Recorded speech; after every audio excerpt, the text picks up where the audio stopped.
my third tenure.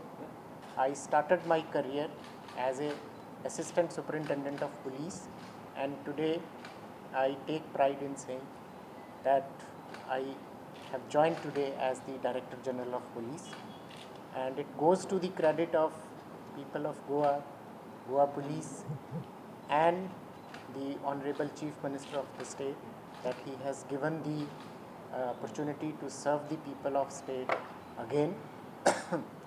As the days go, I will interact with my officers, understand the dynamics of crime, law and order, and we will try to formulate strategies which are correspondent to the prevention of crime.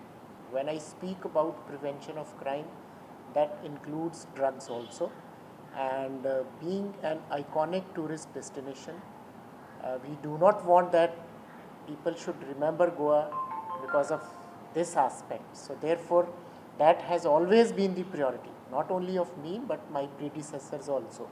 Everybody has tried his level best to contain this menace, and we will continue to fight this menace with all our resources at our command. After taking charge of new DGP, he said that he will strengthen Goa Police in the prevention and detection of crime. He also said that Goa Police is to serve the people, hence the police personnel interact with public very politely and intelligently. With video journalist Sirish Kukalkar, Mukesh Kumar for Prudent.